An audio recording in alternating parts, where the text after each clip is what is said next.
Madhava Nitya-Vihari Dhanavallabha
Shri Radha Madhav की जय, श्री गौर निताय की जय, श्रीला प्रभुपाद की जय, समवेत भक्त वृंद की जय, ग्रंथराज श्रीमद् भागवतम की जय।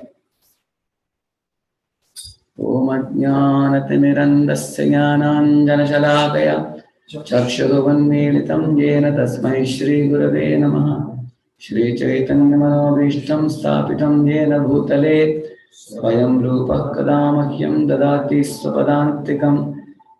वन्देऽहं श्रीगुरो श्रीयुतपदकमलं श्रीगुरून् वैष्णवांश्च श्रीरूपं साग्रजातं सहगण रघुनाथान्वितं तं सजीवं साद्वैतं सावधूतं परिजनासहितं कृष्णचैतन्यदेवं Shri Radha Krishna Padam Sahagana Lalita Shri Vishakhanvitamscha Namavam Vishnupadaya Krishna Pristhaya Bhutale Shrimate Bhaktivedanta Swami Namini Namaste Saraswate Deve Gauravani Pracharine Nirvishesha Shanyavadi Paschatya Deshadarine Nama Mahavandaya Krishna Prema Pradayate Krishnaya Krishna Chaitanya Namne Gauravishe Namaha Vande Sri Krishna Chaitanya Nityananda Sahoditau Gaudodiye Pushpavantau Chitlau Shamdau Tamonadau Jaya Sri Krishna Chaitanya Prabhu Nityananda Shri Advaita Gadadhara Shri Vasadi Gaura Bhakta Vrinda Hare Krishna Krishna Krishna Hare Hare Hare Rama Hare Rama Om Namo Bhagavate Vasudevaya Om Namo Bhagavate Vasudevaya Om Namo Bhagavate Vasudevaya Om Namo Bhagavate Vasudevaya Om Namo Bhagavate Vasudevaya Narayanam Namaskritya Naram Chaiva Narottamam Devam Saraswatim Vyasam Tatham Mudiraye Nashtaprayeshu Bhadreshu Nityam Bhagavata Sevaya Bhagavad-uttama Shloke Bhaktir Bhavati Naishtiki Krishnaya Vasudevaya Devaki Nandanaya Cha Nanda Kumaraya Govindaya Namo Namaha. Please repeat this verse. This is 1.7.32. Prachobhadravamalakshya Lokavyathikaram chatam Matam cha Vasudevasya Kandahararjunadvayam Prachobhadravamalakshya Lokavyathikaram chatam Matam cha Vasudevasya Kandahararjunadvayam Prajophadravamalakshya Vyatikaram chatam Matam cha Vasudevasya Sandahararjunadvayam. One Prabhuji will not be can recite please. Prajophadravamalakshya Vyatikaram chatam Tamcha Vasudevasya Sandahararjunadvayam.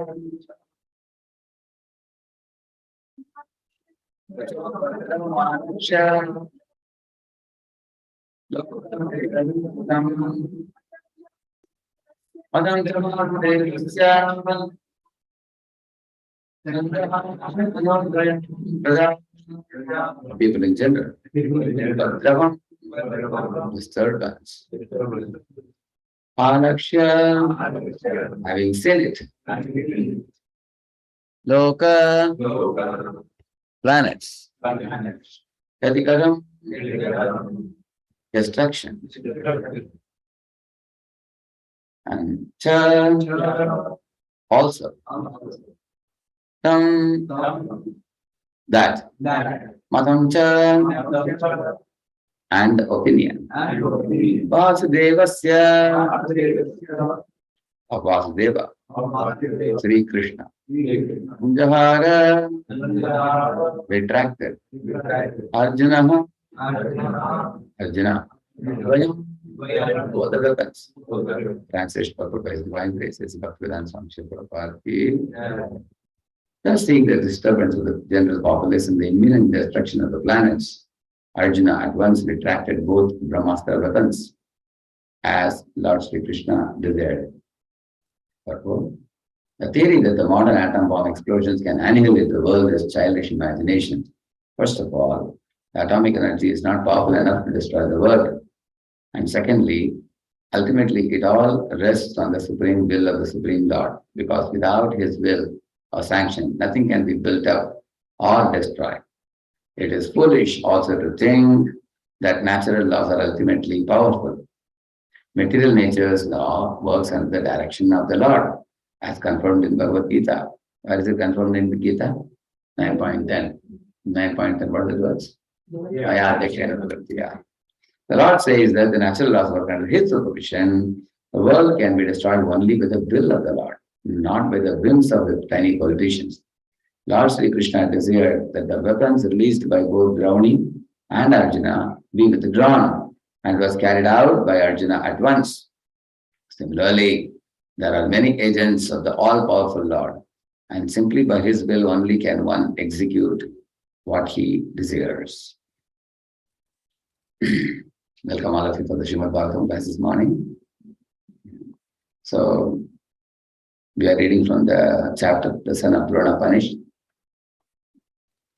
In this world, there are two forces always acting since the dawn of creation: the Daivi forces and Asuri forces, the divine and the demoniac. So here Arjuna represents the divine, and Drauni or Ashwatthama represents the demoniac. So demoniac people are so selfish that for their own safety, they will destroy the whole world also if need be.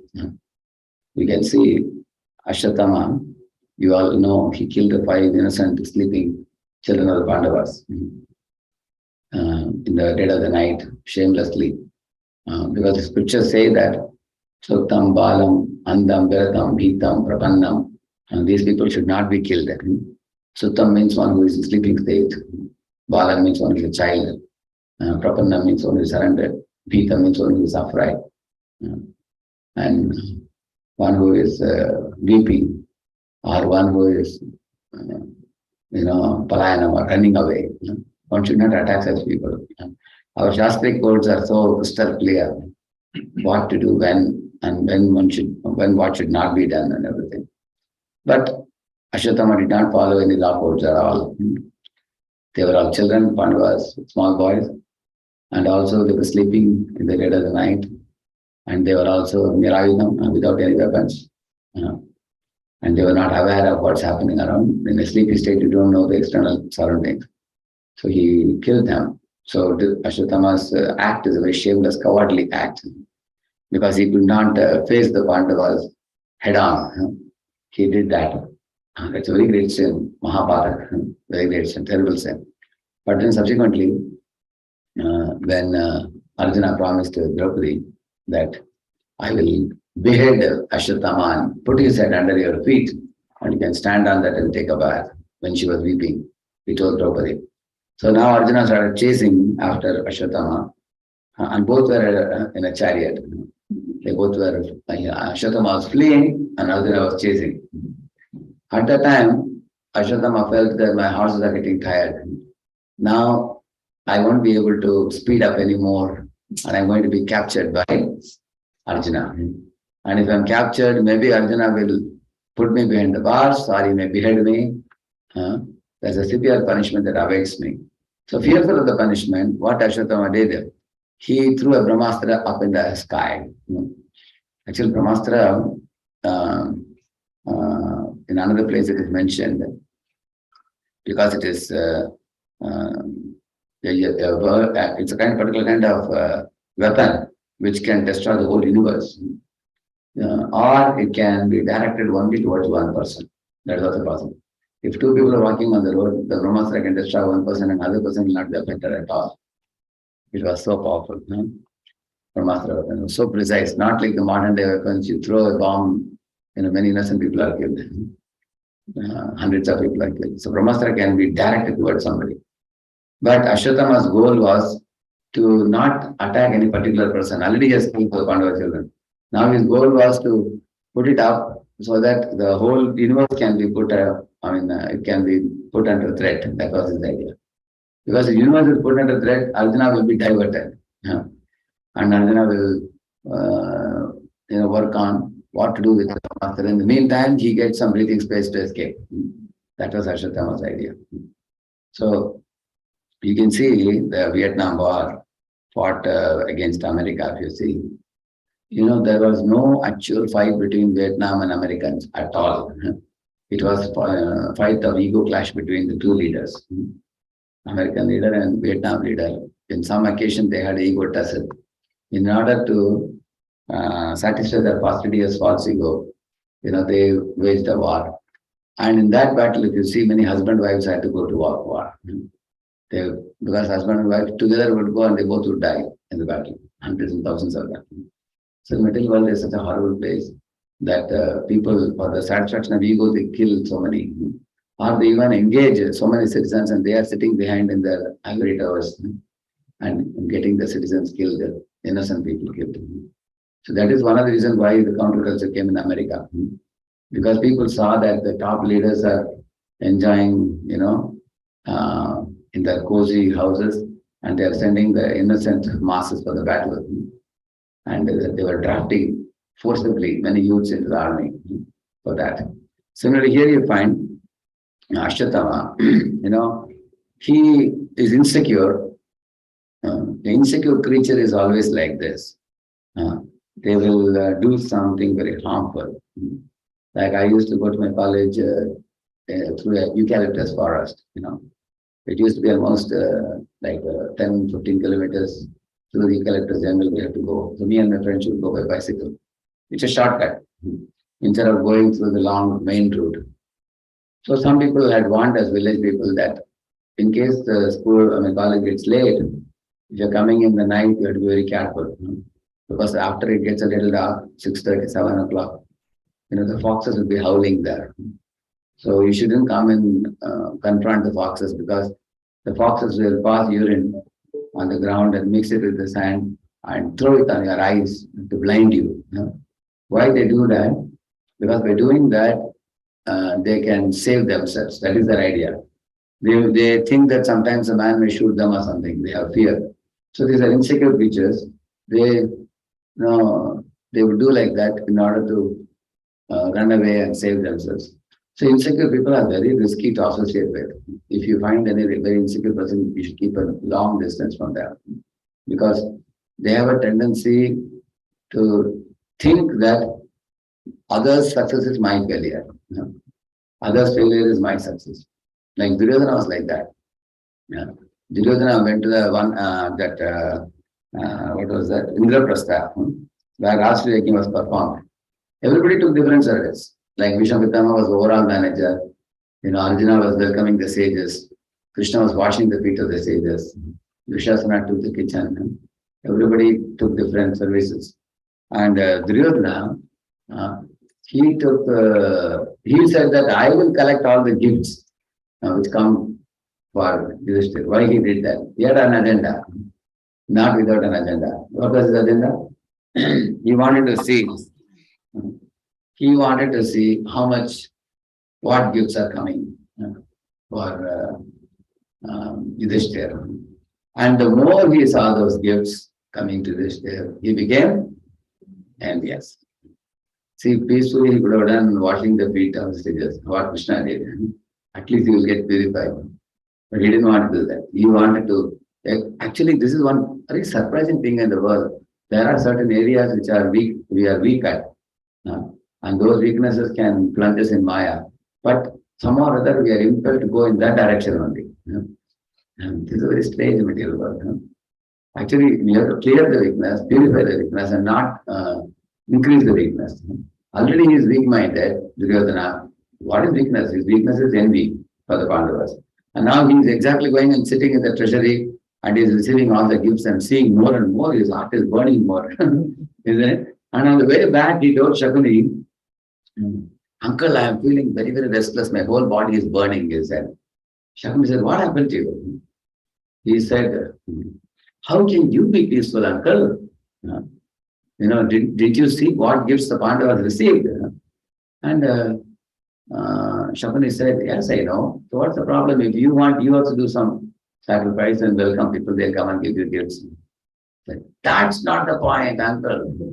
How can anyone see their enemies prosper and still keep quiet? Whether I win or not is not the point. The Pandavas should be wiped out. He said that was his point. This is the meaning of insecurity. Actually, this is precisely what Dhruva Maharaj's mother told Dhruva. Never harbor any malice for any living entity. Because you are not the maintainer. Krishna is the maintainer. We are also maintained by Krishna, they are maintained by Krishna. So we should think about what I can do to get better in my life rather than pull down somebody's leg.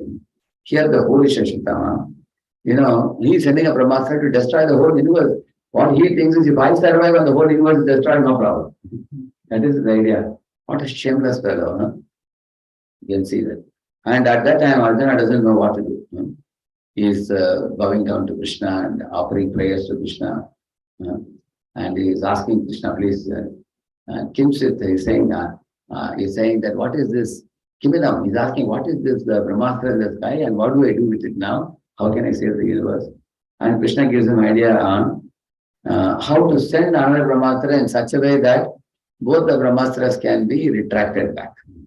It shouldn't happen that you send one more Brahmastra and both of them come back like this. Attack the whole universe. Double effect. That will be more dangerous. So Arjuna did not know how to do that. And Krishna actually taught him. Krishna told him, you send it in such a way that it comes back. So both the Brahmastras can be retracted. And Arjuna circumambulated Krishna, offered obeisances. It's meaning of a devotee. You see, even in that Brahmastra in the sky, still Arjuna doesn't compromise on the etiquettes of bowing down to Krishna, praising Krishna, and then subsequently presenting the problem to him and learning from him, and then obediently doing what Krishna said. So here Prabhupada brings out a very important point in the purport that many people say that Russia is becoming powerful, America is becoming powerful. America has 1,000 weapons, Russia has 980 weapons. Some countries have 450, some countries have 200. India has 20. Every country has some amount of weapons. And they all are setting up the weapons now. And which country has set up weapons where everybody knows, whole world knows. So I have one of my friends in South who is working in that type of organization. He says that, he's also working with defense kind of thing. So he says that America, where they have kept the weapons, Russia knows. Russia also, where they have kept the weapons, America also knows. Then I said, but everybody knows. Then how, it will be very easy for attacking. Then he said only one thing. Whoever releases the weapon first, they will have extra edge. He said, they will be faster than the other. The other may take some time to release, and before that, these people will overtake them like that. So this kind of things are there, and many are placed in the Star Wars, up in the space also. So each of the many terrible weapons are there. So when you hear all these things, it's very frightening that now Russia wants, Putin wants Ukraine to be connected to Russia, and then now America is supplying weapons to Ukraine. They are coming in the border. So it is not a war between two small people. It is a war between two big continents or nations. You will see that. So now, when such type of war comes, many people fear. One time I was giving a Srimad Bhagavatam class. One of our donors who comes to Pune, he came in the middle of the class and he was profusely sweating. He was taking kerchief and was like almost very sad. After the class was over, I was about to take questions. He raised a hand and said, "Oh, you don't take any questions. I have an emergency to talk to you." He said, "You can skip the question and answer class session today." Many people want to ask questions. I skipped it. Then he wanted to privately meet me. He took me to the room and said, "Prabhu, the Kargil war has started after that time." I said, "For this you took me out of the class?" I said, "Prabhuji, I am not able to sleep. I am not able to do anything. War is already on. It seems that Pakistanis will come into India. They'll take over India and everything." So then I told him, "Prabhu, why are you taking so much tension like this? You already have a bypass is over for him already. Don't take more tension. You will have problem in your heart. Don't increase your blood pressure like this. And then I told him that, okay, what can you do? Okay, you are a big donor. You can give some money for the defense if you want to give. Okay, give money. You can't take a gun and go and fight. You are an old man. You can't do it. So you should always think, what is within my reach? What can I do? And what is beyond me?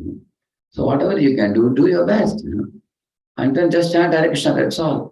So I was telling him the Gita philosophy, hope for the best and be prepared for the worst. So I asked him, what is the best thing that can happen? He said, India wins. And Pakistan is they run away, they go away. I said, the best thing that can happen. And what is the worst thing happen? Oh, but you don't ask that question. I'm very, very frightened by that question only is frightened. I said, no. I said, be realistic. Then I told him, the worst that can happen is Pakistan wins, they come into India, again the Mughal group comes. This is it, Prabhuji, exactly you understood my point, Prabhu, this is my fear. 700 years these fellows were ruling India, and then British came for 200 years. And again, if they come, Prabhuji, whole India will be spoiled. I can't get my sleep and my body is burning. I said, then I told him, wait a minute, Rup Sanatan lived in the same time when Mughals were ruling. When Mughal king called them, he said, either you cooperate with me as two ministers, finance minister, home minister, or I will trouble the Hindus, he said. So they thought, which is better? If this fellow troubles the Hindus, so many thousands and lakhs of Hindus will suffer. Instead, if we two of us agree to become Muslims, and we work for the king, at least we can collect the taxes from the Hindus and give him, and they will not trouble the Hindus. So they agreed. They were ready to keep a beard and keep this thing, topi, and in the Muslims' code, they were given names, Sakar Malik and Dabir Khas.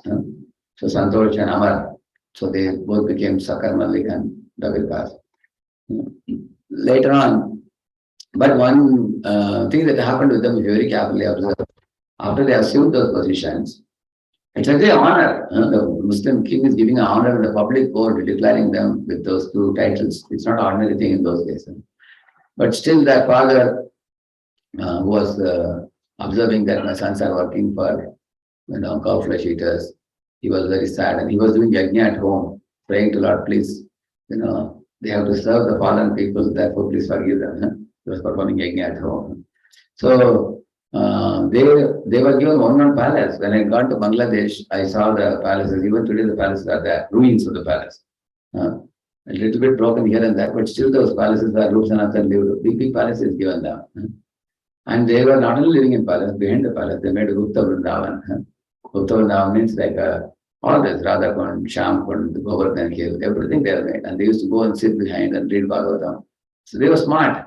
Externally, you can have this beard and topi, everything. Allah is all right. And then you go and sit and read Bhagavatam. Chant Hare Krishna. They were doing very peacefully. And the king also saw that they are aligning with me and helping me and cooperating in the administrative affairs. So he gave them the freedom. They continued like that. Later on, at a certain point of time, they took off. After a few years of service, they went to Vrindavan and joined hands with Acharya Mahaprabhu, and they became Goswamis. And they wrote books which are now spread all over the world. If they protested against the king, probably he would have beheaded them. Correct, no? And also he would have continued torturing the Hindus. So they did a smart thing. Hindus were protected, and their study of Bhagavatam did not get affected. They understood that foolish people, Upadesho hi murkhanam prakopayana shanti, it is said. Fools can never be made to understand what is right, what is wrong. So you act in such a way that your Krishna conscious program will be unaffected. That will go on. So that's what they did. So this is an example of the worst. So hope for the best and be prepared for the worst means I told him, even if some other, why only Mughals, Japanese were also trying, Chinese were trying also.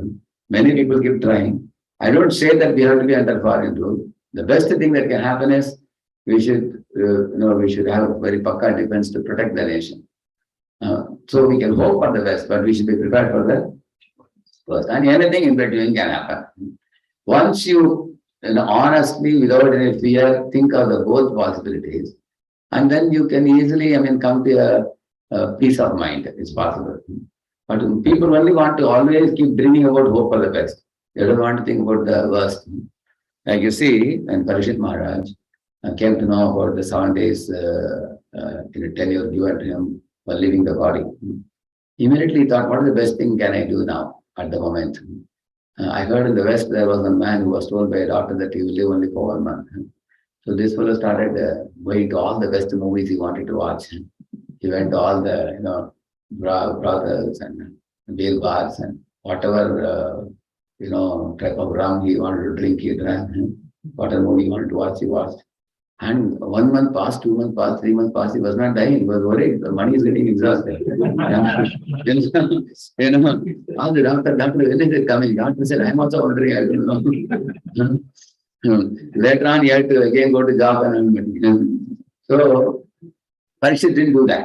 What Parikshit did, Parikshit was smart. He understood 7 days I have in my hand. So he went to the bank of Kansas. And then many sages and saints, and they also are under him.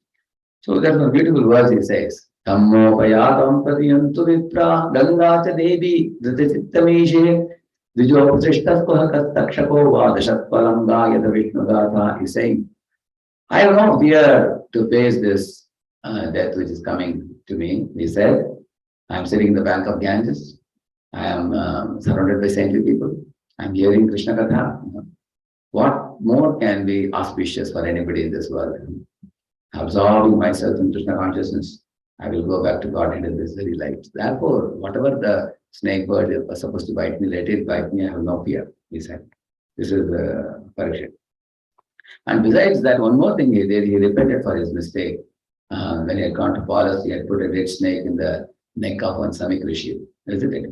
So therefore, he said one famous verse, Punascha bhuyat bhagavatyanante datim prasangascha tadashriyeshu mahatriyamyam upayam isrishtyam sarvatra maitriyastu namo vijayabhyaha.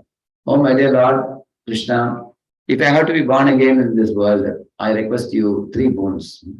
First boon, he said, let me awaken love for you. Let me always live in the association of devotees. Thirdly, he said, Sarvatra Maitri Astu, he said, let me be friendly with all living beings. Because recently he said, I made enmity with the Brahmana class, especially by putting a snake around Samik Rishi's neck. You with the Brahmanas may be upset with me. So the next life, if I have to be born, let me not have any enmity with anybody. Let me become Ajata Shatru. Sarvatra Maitri Astu, Namo Vijayabhya, like that he prayed. So in this way, this is the thing everyone should do in life. We should not have crossed ourselves with any living entity. Don't keep any account. Nullify any negative account with any living entity and go and tell them, I have no enmity to you. Maybe our circumstances brought us to some kind of situation where, some tussles happened. But let us dissolve those tussles. You are living entity, I am a living entity. We both are children of God. We are all one family.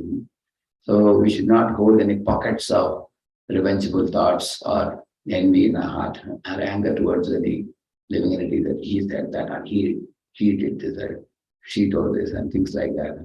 Remove those pockets of revengeful attitude and all that. Keep your heart clean. That's one thing we can do. And how do we do that? By humbling ourselves and putting aside false ego, keeping Krishna at the center, understanding the reality that all the souls are divine and pure. Nobody is impure.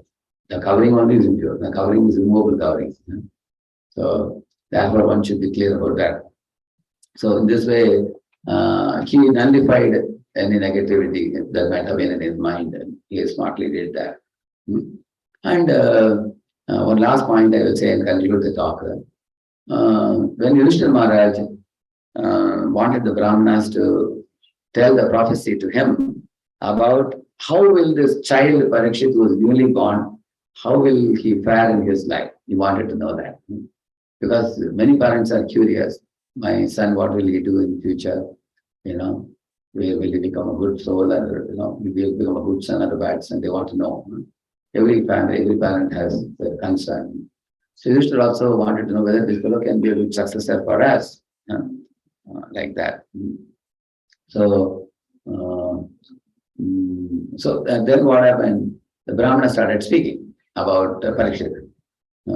So they told many nice things. More than 12 qualities is there. In generosity, he'll be like Rantideva. In devotion, he'll be like Prahlad. In valor, he'll be like Arjuna and archery. In tolerance, he'll be like Earth. Like that. So many things they said like that. So, and then they told he will do very childless activities, like he will subdue Kali in future. He will also institute Sankirtana all over the world. He will be a great devotee of the Lord. And Yudhishthira Maharaj was in goosebumps. He got goosebumps hearing about Parikshit's glories. He was very, very happy.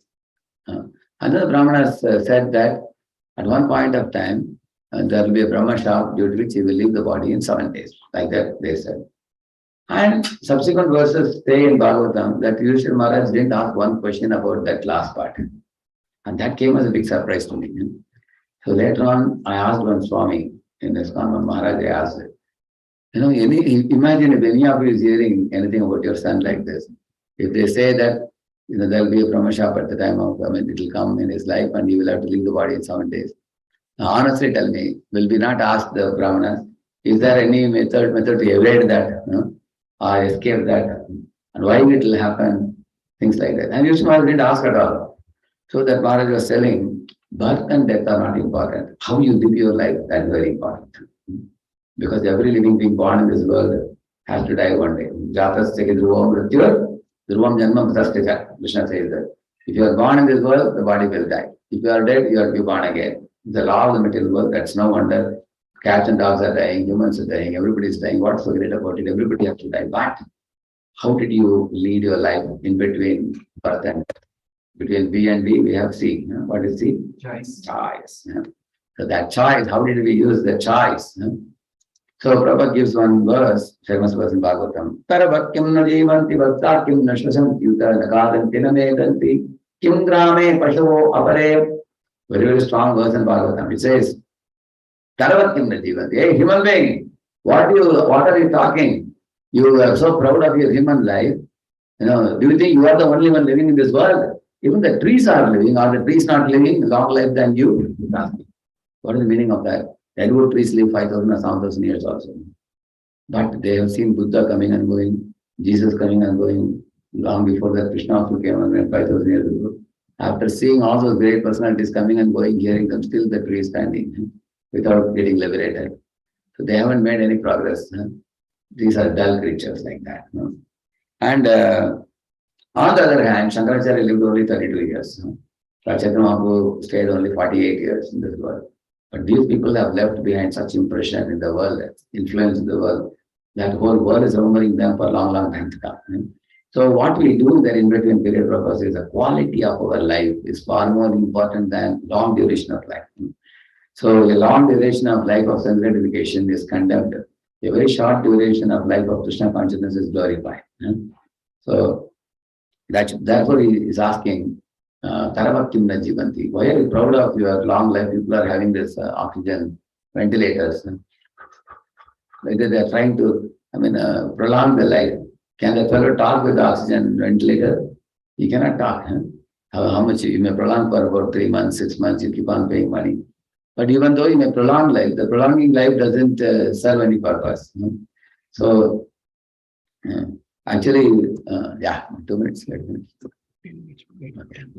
5 minutes. Okay. So, we should know that we should not aspire for a long duration of life unless you want to do something very important for Krishna. Actually, even those, like Prabhupada, when Prabhupada was leaving the world in 1977, people asked him, do we have any last wish? Prabhupada said, Kuchichani, he said. Now, whatever I wanted, I already done. I wanted to establish a movement in the West, I have established. I wanted to make many Americans into devotees, I already made. I wanted to make the GBC as per the order of my guru, the GBC is made. I wanted to make Institute for Publishing Books, I made DBT already. And I wanted, I had one personal desire apart from what Guru told me, Prabhupada said. That desire was to make Indians also devotees. And that's the last thing I tried. He said in his times, a few Indians became life members. But although I am not going to be here now, I am very confident that my disciples who are taking the movement ahead, they are all very surrendered, they have great love for me. They will take the movement ahead. I am fully confident. So therefore, I have no desires left now. Whatever I wanted to accomplish, Lord empowered me and Lord did through me. I am grateful. This is Prabhupada. You can see that. So, and also Prabhupada called his god brothers, like Puri Maharaj and other people. And he told them, I'm going to leave the body now, but I want to seek forgiveness from all of you, my god brothers, whom I have sometimes offended very strongly, because when Prabhupada took his disciples from America to India, some of his god brothers had matas, and Prabhupada kept these disciples there. And these people in those matas told the disciples, you see, this Swami Maharaj and Prabhupada, they used to call him as Swami Maharaj. This Swami Maharaj, he was a businessman before, and he was a grihastha with 5 children. He is not so deeply learned like the other gurus and sannyasis in Gaudiya Math. We people have studied Sanskrit. We have a command. You can take our shelter and don't follow your Prabhupada. This kind of thing they said, some people. When Prabhupada saw that they are distracting the Westerners like this, immediately they are poisoning the Westerners. Immediately Prabhupada took them out. And Prabhupada had no place to stay in India. He was wondering where to keep them. Then he found out which of his God brothers are pure-hearted and innocent and non-envious. So he kept them with them, although their facility was very limited. He kept them with them there. And he wanted to purchase a land in Mayapur for headquarters. Either in LA he wanted to make headquarters or Mayapur. He was thinking between the two. And some of his enemies, God brothers, told the Muslims that don't sell this to this Swami. They even stopped them from selling it.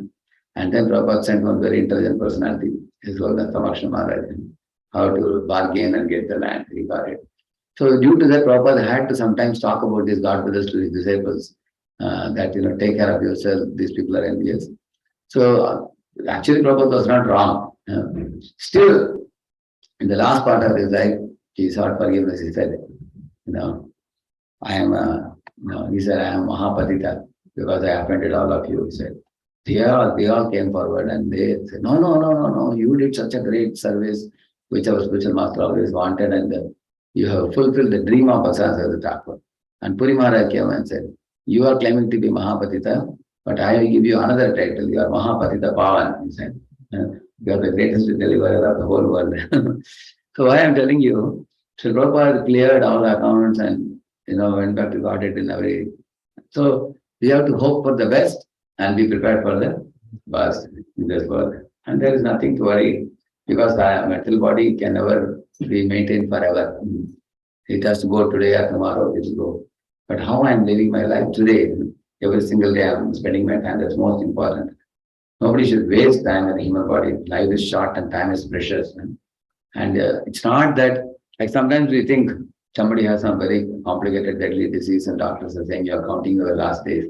We think only they are in danger. Actually, everybody is in danger in this world. You will see at Corona time, there are 6-year-old, 5-year-old kids, children also died. And there are also middle-aged men, like 32, 33 years old, also people have died. And very old people also have died. Corona did not discriminate between who is young, who is old. So anybody can leave the world. So when there is an impending danger, Prabhupada says that danger must be there because we have put ourselves in a dangerous position. Like that he says in Kuntumara and his purport, he said. After putting ourselves in dangerous position, danger will be there. But instead of worrying about danger, we can remember Krishna. Convert the worry time into Krishna time. That's all we have to do.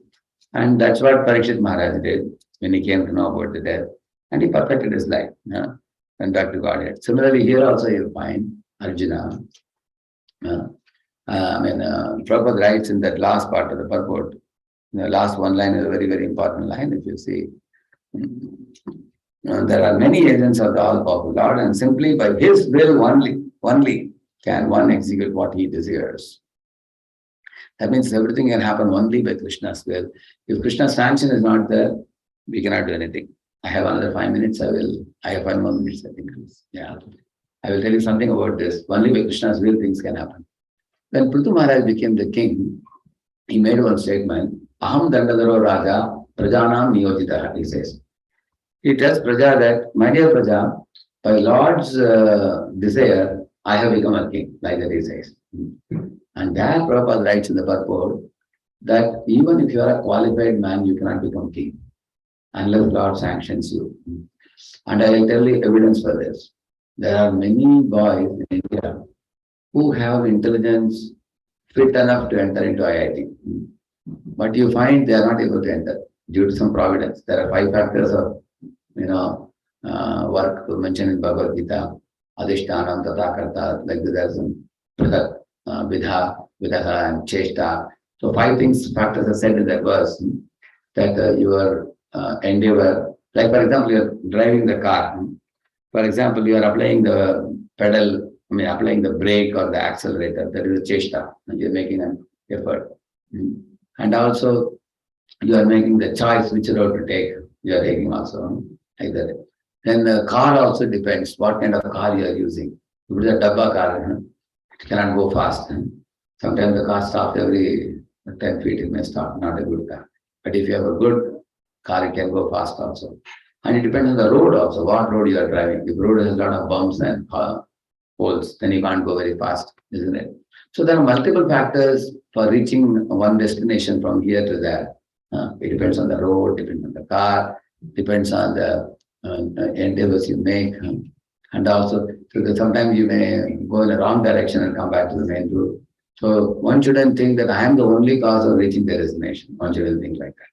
So in this world also, we have seen that sometimes there are many people who are fit enough to become actors or actresses or singers and all. They don't get into the field at all. They are unable to. On the other hand, mediocre people come to the top many times. It happens also. So therefore, one should know that even if you possess qualification, there is no assurance that you will be awarded what you are aspiring without the Lord's blessing. That's the main point. He says that I have become the king. What is the reason for that? Not that I am qualified, so I am king. I have become the king because Lord has desired that. Lord desired that I should be king, so he has appointed me. Lord is the one who appoints kings and throws out kings. Like you see, he threw out Hiranyakashipu and put Prahlad there. He threw out Ravana and put Vibhishan there. He threw out Vali and put Sugriva there. You will see that. The Lord can do that. So one should know that it is only by his will. So things happen in this world. It's not in human control. That is the point he makes. You know the story of a man who was lying under a tree and he was looking at the banyan tree. He said, look at this, banyan fruit is so small and look at this pumpkin, it is so big.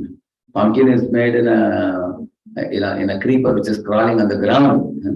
And this banyan tree is so huge, it has a small fruit. So he said, God must be crazy, he said. Because such a big tree, small fruit, such a small creeper, big fruit. What kind of creation is this, he said. And then he went to sleep.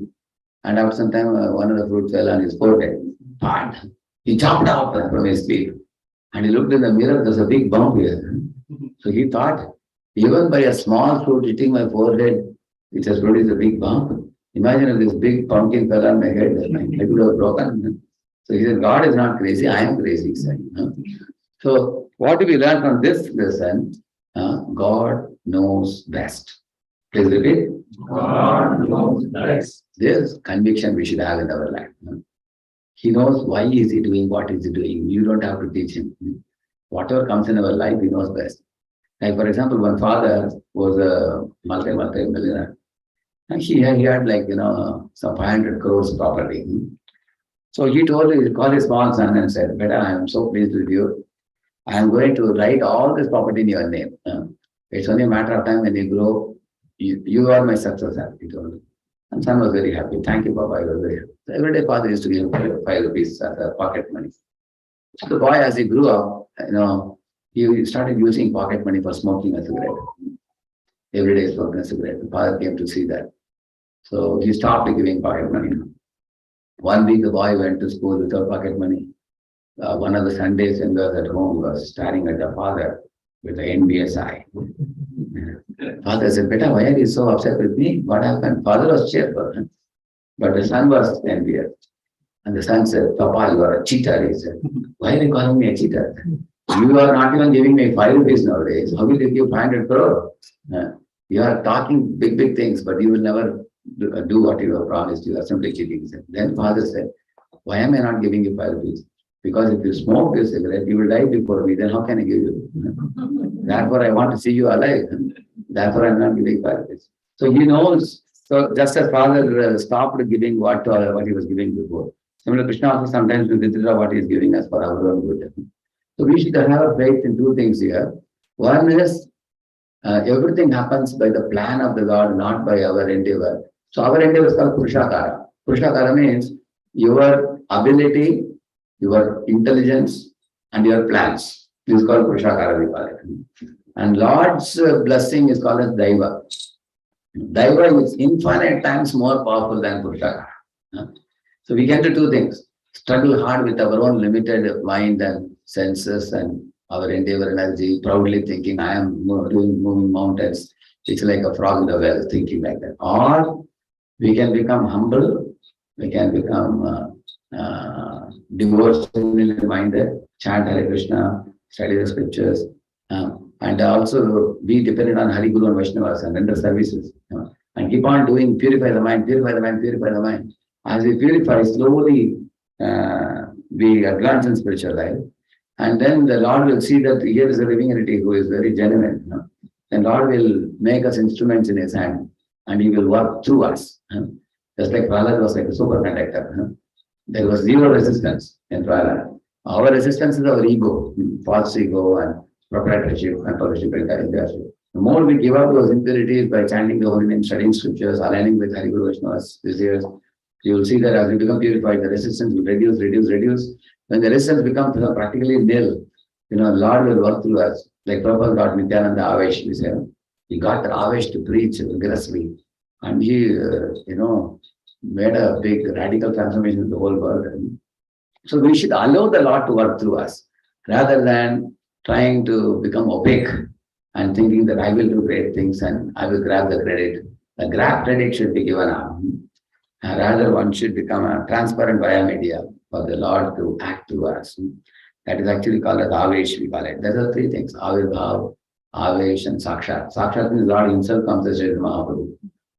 And Avirbhav means Lord is not visibly seen with eyes, but He manifests like Sachimata's house. He used to eat prasadam and go. Or once Damanaka smell came, flower smell came in the pastime of the Hichida festival. So they are all called Avirbhav, we call it. Lord is invisibly present. Some devotees can see, others can't. That's Avirbhav. But Sakshat and Avirbhav are for the Lord, whereas the Avesh, Nakula Brahmachari, was used by the Lord to preach Krishna consciousness powerfully, just like Lord Chaitanya preached. So that's called Avesh. Jivatma can be empowered like that. Prabhupada was also empowered like that. So we should pray for empowerment, and we should, first of all, we should pray for purification and dependence on the Lord and surrender. And then eventually empowerment will come. When empowerment comes, there is called as Daiva. And Daiva descends in us. That's all. You become like a iron rod put in fire, which is fiery red hot and yellow hot and white hot. And it exactly acts like fire. It is no more iron. So one can propose like that. So we can become empowered by that. And that is all happening by the plan of the Lord. It's not in our hands. The Lord can change the material energy to suit your needs to do great things. Naimam Vida Purishakar Urakramasya Vamsam Tadangri Rajasadita Gunanam Chitram Vidura Digataha Sagradadita Yan Namadeya Aduna Sajahati Bandham. Such a person becomes free from all bondage. He becomes very infinitely empowered. Like Arjuna was empowered to even defeat Bhishma, Drona, and such big personalities in the war. In Kaurava Sainya Sagaram, he crossed over by Krishna's empowerment. Gandiva had that power because Krishna had blessed Arjuna. Later on, after the war ended, Krishna told Arjuna, Arjuna, get down. Arjuna told Krishna, you get down, my dear Lord. No, you get down first. And Arjuna was wondering why. Later on, when Arjuna got down and when Krishna got down, the whole chariot burned down to ashes. And Arjuna asked, why this happened? Krishna said, your chariot had so many celestial weapons sent by so many warriors, all sticking in your chariot. Because of my presence, it could not burn, he said. So, Lord protects His devotee, Lord empowers His devotee, and Lord does miracles through His devotee. For a devotee who is surrendered and transparent and assumes the mood of proper humility. And that is what great acharyas have done, and that's what we should be doing also. That doesn't mean we should become lazy and just leave everything to the Lord. Arjuna didn't tell Krishna that, my dear Lord, you are there for me, so I will go to sleep in the chariot and you fight. He didn't say that. Lord will give ideas and we only have to do the work. But Lord will give you the correct formula, the recipe He will give you. You follow the recipe. Government says, if you follow a recipe we have made in chapati, even a fellow who doesn't know how to cook also will cook the best prasad. He says, because the recipe is made, correct? Government, they have made everything in the computer now. The Lord will give you the recipe, you just stick to it, and everything will come out well. Shilpa Parki, Bhakta Vrinda ki. Thank you very much. Ready, Prabhu?